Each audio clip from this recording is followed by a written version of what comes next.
አንድ ተዋጊ ወታደር አደገኛ ከነበረ ጦርነት በኋላ ወደ ቤቱ እየተመለሰ ነው። ከላኦስ ወደ ሞስኮ ረጅም የእግር ጉዞ እያደረገ ሳለ ሁለት ፖሊሶች ያስቆሙትና መታወቂያ ይጠይቁታል።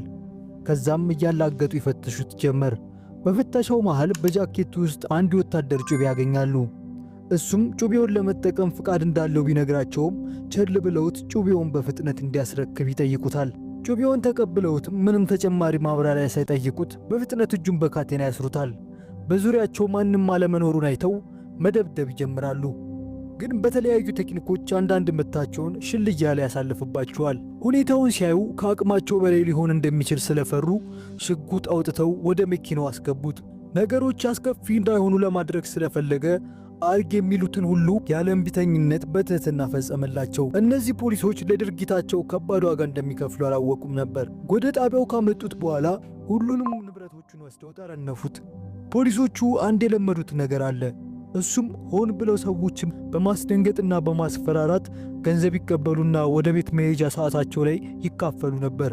ከዛ አንድ የቅርብ ኃላፊያቸው መጥቶ ለሚጠይቁት ጥያቄ ለምን እንደማይመልስ ጠየቀው። እሱም አልመለሰለትም። ቢመተውም ሊናገር አልቻለም። በዚህም ኃላፊው ይናደዳል። እኔ ላይ ማፍጠጥ ብቻ ነው የምትችለው ብሎ ያንባርቅበታል። ሻማኖቭ ግን በንቀት ነበር የተመለከተው። በዚህ ጊዜ ኃላፊው ራሱን መቆጣጠር ስላቃተው የኤሌክትሪክ ዱላ አንስቶ ሊያሰቃየው ሲል ሻማኖቭ ራሱን መከላከል ስላለበት መጥቶ ያስጥለዋል። እጁን ቢታሰርም ምቶቹ ግን ኃይለኛ ነበሩ።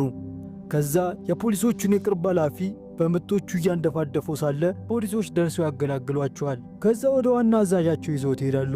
መሪያቸው ለምንድነው እንደዚህ አይነት ጩቤ ወደ ከተማችን ይዘ የመጣው ብሎ ሲጠይቀው እሱ አንድ ቃል ብቻ ነበር የመለሰው፣ ለጠላቶች አለ። መሪያቸውም ከት ብሎ ይስቅበታል።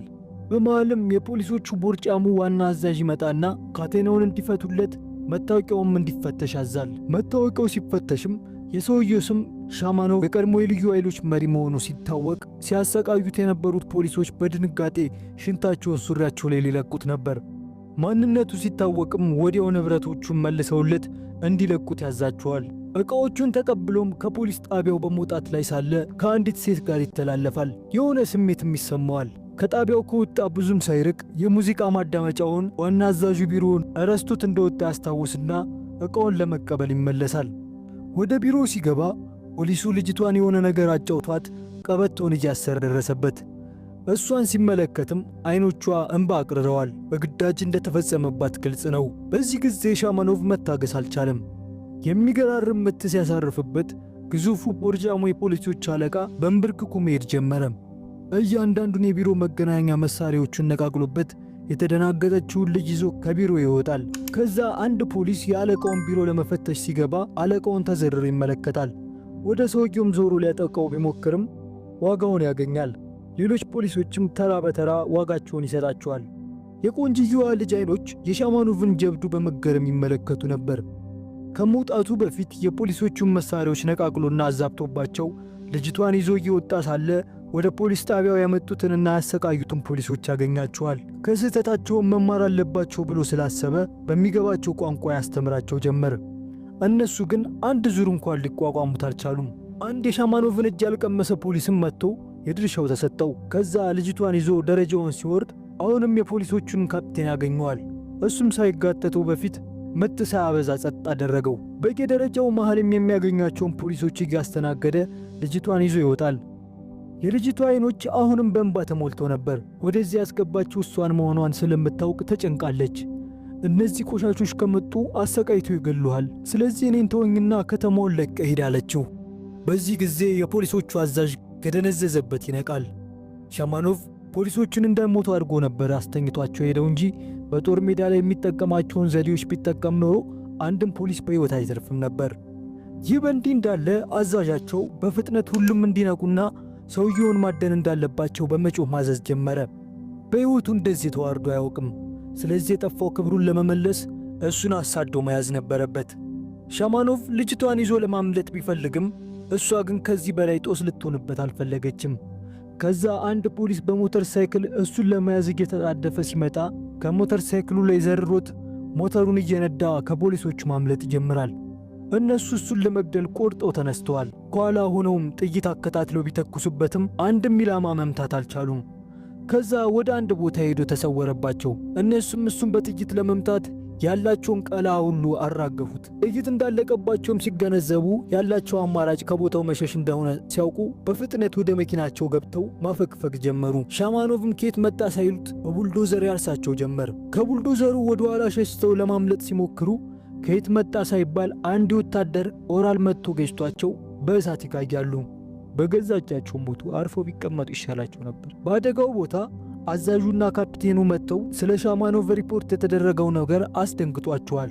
ምን አይነት ሰው እንዳበሳችሁ አሁን ነበር ያወቁት።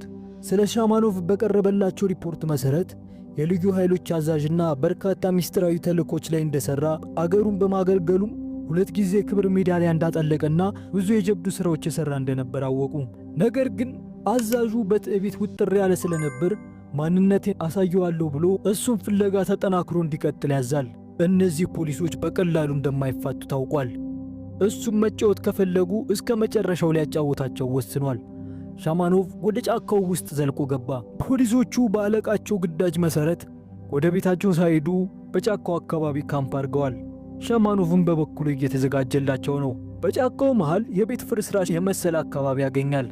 ከዛም የሚያስፈልጉትን ነገሮች እየለቀመ አደገኛ መሳሪያዎችንና ወጥመዶችን ማዘጋጀት ጀመረ። ምሽት ላይም ሻማኖቭ እሳት አንድዶ እየሞቀና ሙዚቃውን እያዳመጠ ፖሊሶቹን መጠበቅ ጀመረ። ሌሊት ላይም መጠጥ እየተቀባበሉ ጠጥተው ሞቅ ብሏቸው የነበሩ 2 ፖሊሶች ብቻቸውን እሱን ለመፈለግ መጡ። በጫካው መሃልም እሳት ሲነድ ሲመለከቱ በቀላሉ ኢላማቸውን ያገኙ መስሏቸው ለመያዝ ወደ እንጨት ቤቱ መጥተው ሊገቡ ሲሉ አንዱ ፖሊስ የሻማኖቭ ወጥመድ የሚገርም አድርጎ ይመተዋል። ጓደኛውም ሊረዳው ሲጣደፍ የሻማኖቭ ሰለባ ይሆናል። በእሳት በሰራው ዱላ አይሆኑ ምትመቶት መሬት ላይ ዘረጋው። እሱም ሳይገላቸው እሳቱ ዙሪያ ያስቀምጧቸው ሊያስሩበት በመጡት ካቴና ራሳቸው እንዲተሳሰሩ አደረጋቸው። እነሱ ምን እየተፈጠረ እንዳለ ምን ውስጥ እንደገቡ ማመን ከብዷቸዋል። እሱም ከእንግዲህ ያለቃችሁን አርፈ ስራህን ስራ፣ እኔ መፈለግህን አቁም በሉት ብሎ ይነግራቸዋል። በማግስቱም 2ቱ ፖሊሶች ጫካ ውስጥ ገብተው እንደጠፉ ታወቀ። አዛዡ ሁሉንም አባላት ጠርቶ ፖሊሶቹን ፍለጋ ይጀምራል። አርፎ ቢቀመጥ መንገደደው። ከትንሽ ፍለጋ በኋላ የእንጨት ቤቱን ያገኙትና በርግደው ሲገቡ 2ቱም ፖሊሶች ታስረው ያገኟቸዋል። ከፈታቸው በኋላም አንደኛው መላጣ ፖሊስ ጎበዝ እንዲባል ሊይዘው ሲል ለጥቂት እንዳመለጠው ተናገረና ወደ አዛዣቸው ጆሮ ጠጋ ብሎ እኔን መፈለግህን አቁም በለው ብሎ ነግሮኛል አለው። በዚህ ጊዜ አዛዡ ጆሮ ግንዱ ላይ በጥፊ ይከድንበታል። ከዛም በንዴት ተጨማሪ አባል እንዲመጣና ፍለጋው እንዲስፋፋ ያዛል። 2 ፖሊሶችም በመሃል ላይ በወጥመድ ይያዛሉ። የሻማኖቭ ወጥመድ መስራት ጀመረ። ሻማኖቭም የሰራውን የሚስማር ጦር አንዱ ፖሊስ ላይ ይሰካበታል። ሁሉም ተደናግጠው ወዴት እንደሚተኩሱ ሳያውቁ ያለማቋረጥ የጥይት ዝናብ አወረዱ። ፖሊሶቹ የሻማኖቭን አስፈሪነት ሳይገነዘቡ አልቀሩም። ሁሉም ቦታ ላይ እሱ ያለ የመሰላቸው ድንጋጤ ውስጥ ይገባሉ። ለሻማኖቭ ጫካው ቤቱ ነበር የሚመስለው። አዛዡም ቡድኑን እየመራ እሱን ማሳደዱን ቀጠለ። ግን ከዓይናቸው ከመቅጽበት ጠፋ። አሁንም በሌላ ዙር ተመልሶ መጥቶ እንደ ጉንዳን ለቃቀማቸው። አንዱን ፖሊስ ይዞም ቁስለኞቹን ጭኖ ከአካባቢው እንዲርቅ ይነግረዋል። አሁንም ቢሆን እሱ መግደል እንደማይፈልግ ግልጽ ነው። አዛዥና ቡድኑ በፍለጋቸው መሃል አንድ የእንጨት ድልድይ ያገኛሉ።